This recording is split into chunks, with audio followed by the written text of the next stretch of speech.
विजय जी, प्रधानमंत्री नरेंद्र मोदी ने एसवाईएल पर बैठक बुलाई है। आपको लगता है कि प्रधानमंत्री की पहल से एसवाईएल का हल निकलेगा?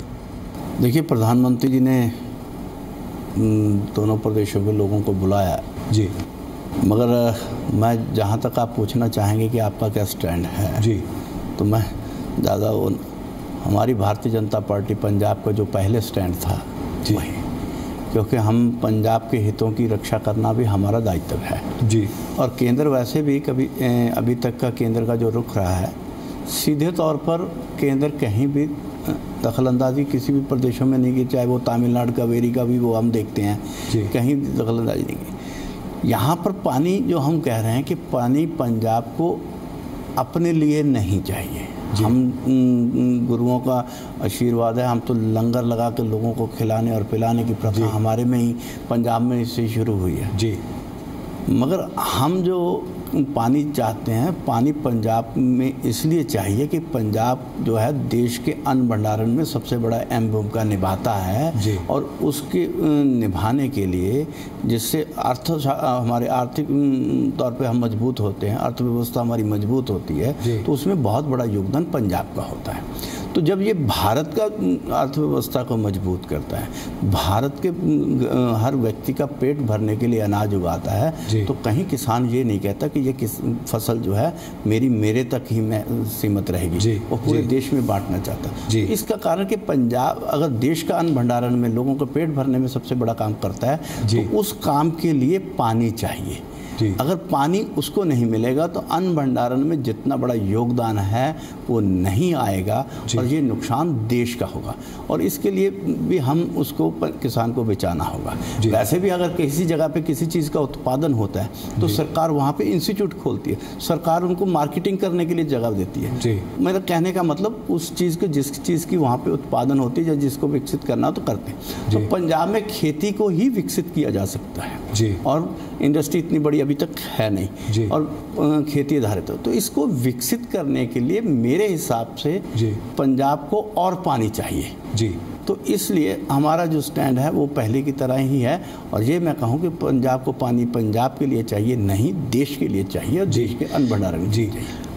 विजय जी, अगर प्रधानमंत्री नरेंद्र मोदी जो सुप्रीम कोर्ट का जो फैसला है, अगर उस फैसले पर जो है प्रधानमंत्री भी वकालत करते हैं कि पंजाब को हरियाणा को पानी देना होगा, तो आपका स्टैंड क्या होगा? देखिए, अभी तो उनको बुलाया, देखते क्या आएगा, मगर मैंने जहाँ तक अपना स्टैंड है अपना स्टैंड क्लियर किया है।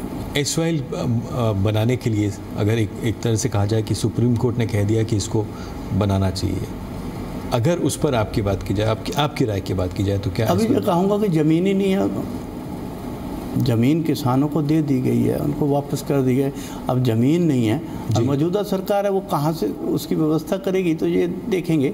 मगर मैंने जहाँ तक पानी देने या न देने के व्यवस्था के ऊपर अपना स्टैंड किया, क्लियर किया लेकिन फिर भी पानी का आकलन होना चाहिए कि पानी कितना है। देखिए, पानी आकलन जरूर होना चाहिए क्योंकि जब से जो हरियाणा और का पानी का बंटवारा हुआ, राजस्थान को बंटवारा हुआ है जी अगर बंटवारा होने के बावजूद जितना उनको पानी देना चाहिए था उतना पानी उस मात्रा में अभी जा रहा है अब हरियाणा को अगर शारदा जमुना लिंक भी मिलेगा पानी उसकी और बढ़ोतरी होगी। हमारे जो सोर्सेस आ रहे हैं वो कम हो रहे हैं, उनके सोर्सेज बढ़ रहे हैं तो इस चीज़ का भी ध्यान रखना चाहिए कि हमारे सोर्सेज कम हो रहे हैं। अगर नदियों में पानी कम हो रहा है, नदियों का स्तर कम हो रहा है, नीचे का पानी कम हो रहा है, तो इसलिए अगर हरियाणा को पानी दूसरी तरफ से ज़्यादा मिल रहा है और पंजाब का पानी कम हो रहा है तो इस चीज़ को ध्यान रखते हुए बाकी सारे फैसले होते हैं और इसी कारण हमारा स्टैंड ये है कि पंजाब को पानी और चाहिए। विजय जी, राष्ट्रपति चुनाव का जो है वो सामने है, कुछ समय बाद है, आपको क्या लगता है? आपकी बात की जाए, आपकी पसंद की बात की जाए तो कौन किसके लिए किसको राष्ट्रपति बनाना? भारतीय जनता पार्टी में कोई व्यक्तिगत पसंद नहीं पसंद होती, एक सामूहिक निर्णय होते हैं और मुझे ये विश्वास है कि हमारा हाईकमांड जो भी फैसला लेगा वो बड़ा सोच समझ के फैसला लेगा और वो फैसला हम सबको मान्य भी होगा और उस फैसला को मानने में हम सबको गर्व भी होगा। कैप्टन अमरिंदर सिंह ने कनाडा के जो रक्षा मंत्री हैं उनसे मिलने से इनकार किया है उन्होंने कहा है कि वो खालिस्तानी समर्थक हैं, इस कारण वो उनसे नहीं मिलेंगे। लेकिन आपको लगता है कि ये फैसला ना मिलने का वाजिब है उनका? देखिए, मैं इसको एक नासमझी कहूँगा, इससे बड़ी नासमझी और नहीं हो सकती। जी जी।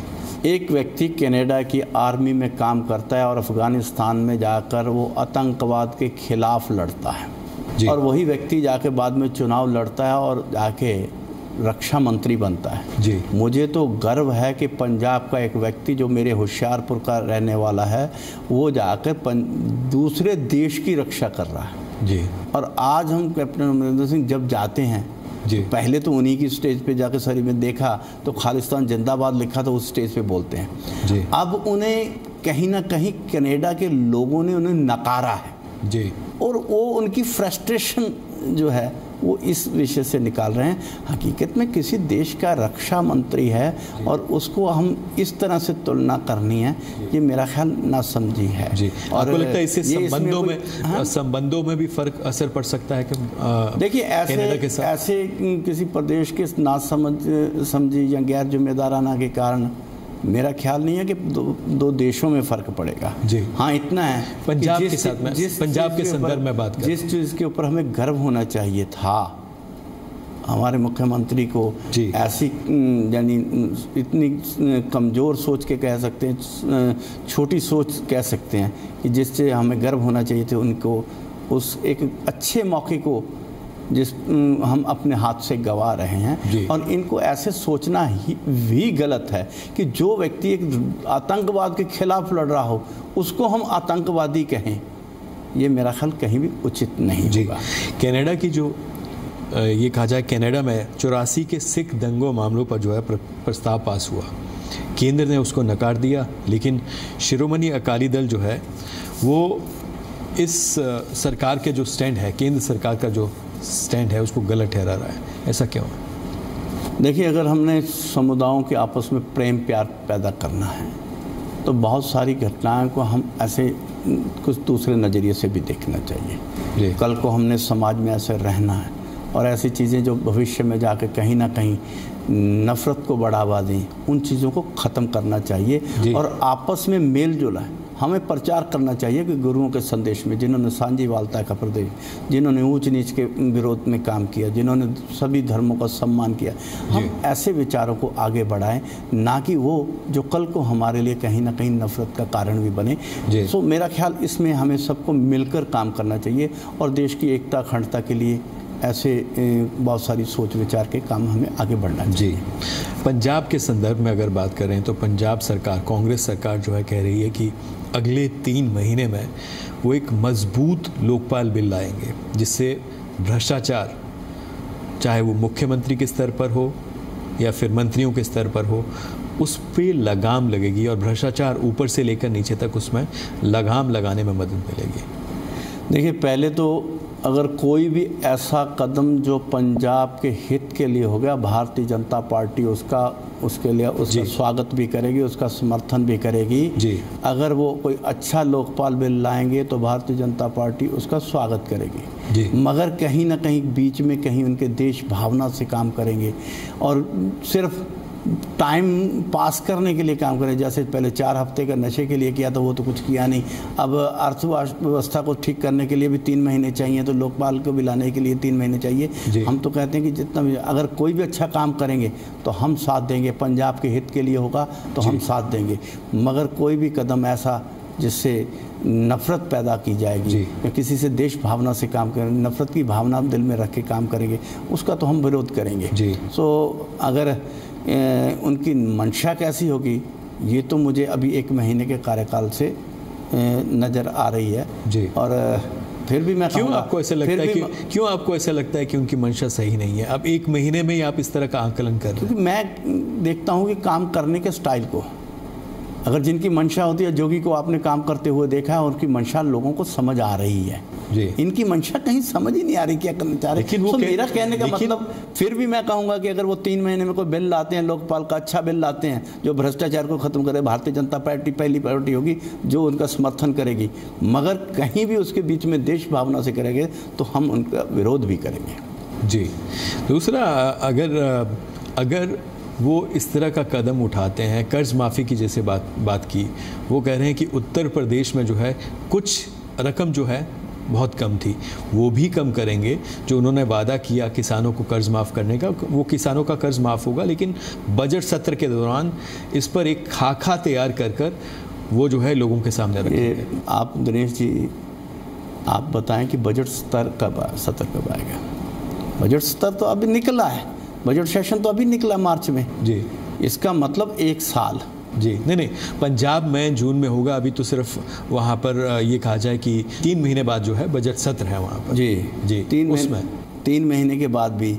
बाकी तो यूपी में भी वैसा ही परिस्थितियाँ थी जी। वहाँ तो उन्होंने सोचा नहीं। जिन्होंने कुछ करना होता है, यही मैं कह रहा हूँ मंशा की बात, जिन्होंने करना होता है वो 3 महीने का इंतज़ार नहीं किया, उन्होंने करके दिखाया। और जब ये कहा था तब तो ये बॉन्ड भरवा रहे थे, हम कर रहे थे, हम आपका करेंगे, कर्जा माफ़ करेंगे, अनाउंस। अभी तो ये कह रहे हैं कि यूपी में छोटी अमाउंट। अरे यूपी का जितना बड़ा प्रदेश है जी, और उस हिसाब से पंजाब तो बहुत छोटा। ये बहाना नहीं चल सकता कि यूपी में अमाउंट छोटी है और पंजाब में ज़्यादा जी।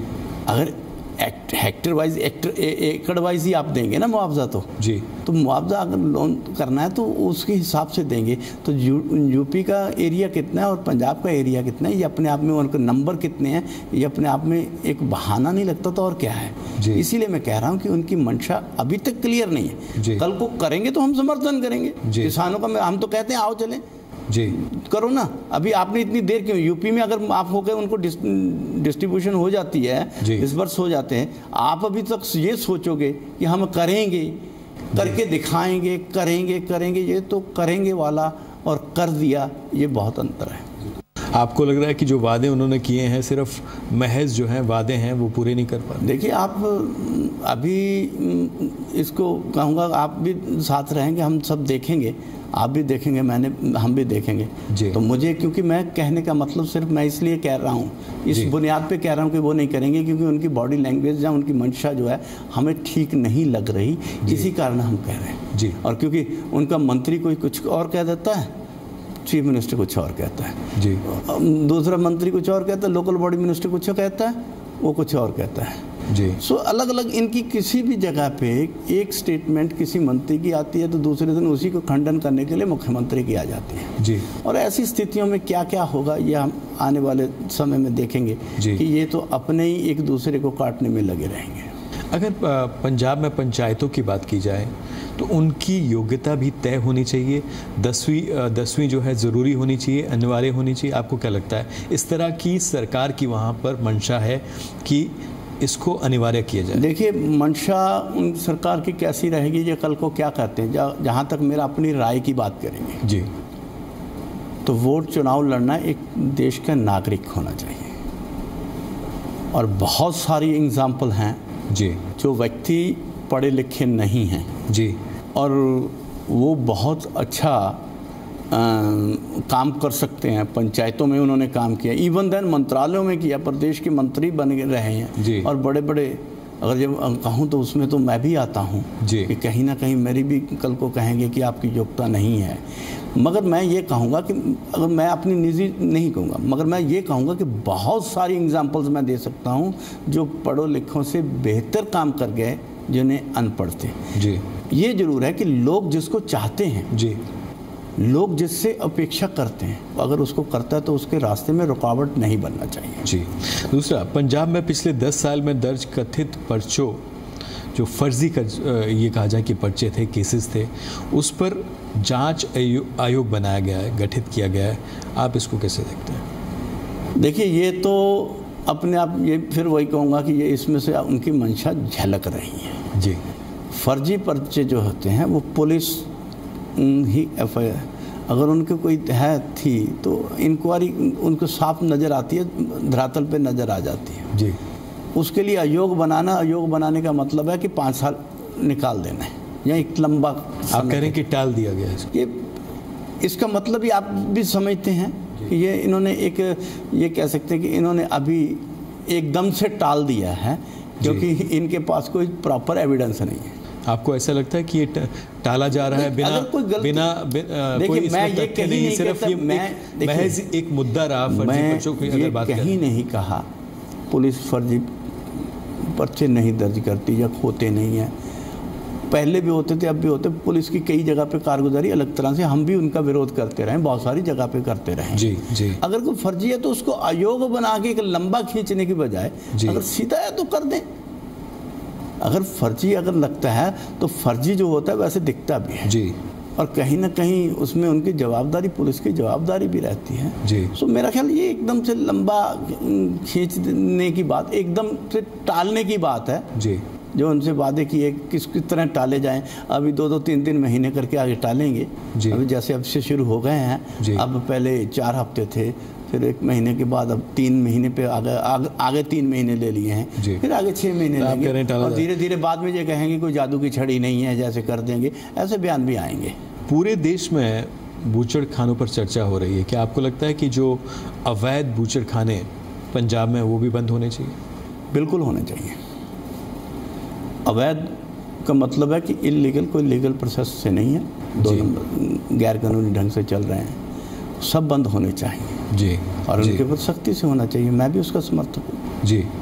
दूसरा, योगी आदित्यनाथ के उत्तर प्रदेश के मुख्यमंत्री बनने के बाद राम मंदिर पर फिर से एक बार ये कहा जाए कि चर्चा है और ये भी कहा जा रहा है कि बातचीत से भी इस मसले को सुलझाया जा सकता है। आपको क्या लगता है, क्या हल है राम मंदिर? कैसे राम मंदिर का मार्ग जो है वो प्रशस्त होगा अयोध्या में? देखिए, किसी भी बड़ी से बड़ी समस्या का समाधान अगर मैं मानता हूँ तो बातचीत से है, और वही जो बातचीत से हम समाधान निकालते हैं तो सर्वमान्य होता है। जी जी। अगर कोई कानून से जब थोपा जाता है तो फिर वो उसकी अपील दलील लंबी खींचती है जी। तो इसलिए हल अगर किसी भी चीज़ का, किसी समस्या का, सबसे बेहतरीन हल तो बातचीत से होता है, और अगर बातचीत से समाधान निकलता है तो अच्छी बात है। वैसे भी मैं तो अपील भी करूंगा मुस्लिम भाइयों से भी कि वो इसमें सहयोग करें, और अगर उनको मस्जिद जैसे भी उनकी बातचीत होती है उसमें सहयोग करके कहीं ना कहीं समाधान, अगर कोई भी जिद ना करे, क्योंकि कोर्ट ने ये साबित कर दिया कि ये राम जन्मभूमि है जी। कोर्ट ने अपने फैसले में भी तो आपको लगता है बातचीत का रास्ता ही सही है? सही रास्ता बातचीत का ही है। अगर हम किसी के ऊपर थोप तो देंगे मगर उसके कहीं ना कहीं परिणाम नेगेटिव भी आ सकते हैं, मगर अगर बातचीत से हल होगा तो उसके परिणाम नेगेटिव नहीं हो सकते, और वो सर्वमान्य जो होता है उसके जो एक भाई आपस में मिलन भी बना रहता है, सामाजिक समरसता भी बनी रहती है। नरेंद्र मोदी सरकार, ये कहा जाए कि 3 साल पूरे करने जा रही है केंद्र में, 3 बड़ी उपलब्धियां अगर आपसे पूछा जाए तो क्या है? देखिए, 3 तो मैं कई गिना सकता हूं, मगर महत्वपूर्ण जो अभी जीएसटी के पास हुआ है जी, ये हर व्यक्ति की डिमांड थी। अगर ये जीएसटी का इफेक्ट जो है एक आम आदमी से लेकर बड़े से बड़े उद्योगपति के ऊपर भी था जी, आज एक जैसा हो, लोगों की डिमांड थी, जीएसटी जो है अभी पास हुआ है। और दूसरा जो लोकसभा में अभी हमारा बिल पास हुआ है, पिछड़ा वर्ग आयोग को हमने संवैधानिक दर्जा दिया जी, ये एक बहुत बड़ी उपलब्धि जो हमारे मंत्रालय से संबंधित है, इसको भी हम बड़ी उपलब्धि के रूप में जानते हैं, क्योंकि बहुत लंबे समय से ये लोगों की डिमांड, बैकवर्ड क्लासेस की डिमांड पेंडिंग थी और आज उसको सपने को साकार मोदी जी ने किया है। जीएसटी भी बहुत समय से पेंडिंग था जी। इसको भी लोगों के सपने को साकार अगर किया है तो मोदी जी। अब देश को विकसित करना है तो देश में साधन संसाधन जो आम आदमी तक पहुंचाएं जी, ऐसे भी बनाएं। अब गरीब भी आदमी भी हवाई सेवा का आनंद ले सके, या वो भी अपना कारोबार में फटाफट आगे स्पीड, अब जैसे वक्त के साथ हम आगे बढ़ रहे हैं उसी रफ्तार से अगर हमारा आम आदमी भी आगे बढ़े तो ये देश विकसित होगा। तो इसके लिए जो उड़ान एक शुरू करने जा रहे हैं, जो आगे आने वाले समय 2-3 महीने में शुरू हो जाएगी कि हर 500 किलोमीटर तक की टिकट जो है वो 2500 रुपये से ज़्यादा नहीं होगी, वो 2499 रुपये तो हो सकती है, 2501 रुपया नहीं हो सकती जी। तो ये एक आम आदमी तक, ट्रेन से भी अगर कहें ट्रेन के बराबर पे अगर मिलेगी तो लोगों में स्पीड आएगी, व्यापार में बढ़ाने में, कारोबार बढ़ाने में, हर तरह से। तो ये 3 उपलब्धियां मैं इस वक्त अगर 3 की बात करें, अगर मैं लाइन वो पढ़ने शुरू करूँ तो बहुत बड़ी लंबी लिस्ट है, मगर ये अभी की अगर कहूँ तो मैं ये 3 साल की नहीं जी, ये तो 2 महीने की अगर कहूँ तो ये 3 उपलब्धियां मैं जी। क्या आपको लगता है पिछले 3 साल में प्रधानमंत्री नरेंद्र मोदी भ्रष्टाचार पर लगाम लगाने में कामयाब रहे हैं? बिल्कुल कामयाब रहे। जहाँ तक बाकी सब, अगर दिल्ली की आम आदमी पार्टी की बात करें तो ये 10 से ज़्यादा आदमी तो जेल में है, बाकी सभी के कहीं ना कहीं दूसरी, जहाँ पर भारतीय जनता पार्टी की सरकार नहीं है, कहीं ना कहीं किसी न किसी के ऊपर लांछन रखते हैं। आज 3 साल पूरे हो रहे हैं, किसी के ऊपर भी एक भी उंगली कोई उठा कर नहीं किया, भ्रष्टाचार की उंगली नहीं उठा सकता। ये अपने आप में बहुत बड़ी उपलब्धि हम गिन सकते हैं।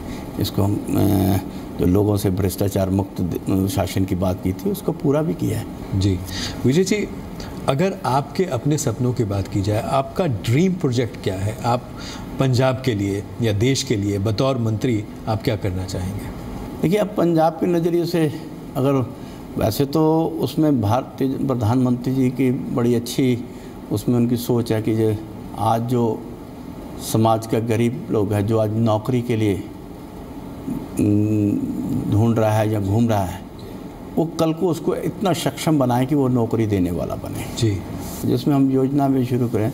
और मेरा सबसे ज़्यादा ध्यान इसी में रहता है कि हम लोगों को ये बताएं कि इसका ज़्यादा से ज़्यादा फ़ायदा लेके आप भी सक्षम हो और 2-4 लोगों को और सक्षम करें, और तब जाकर हम समाज में समरसता और इक्वलिटी, जब तक आर्थिक समानता नहीं आती तब तक सामाजिक समानता में भी कहीं ना कहीं, चाहे हम जितना मर्जी कह लें, कहीं ना कहीं मन में रहता है।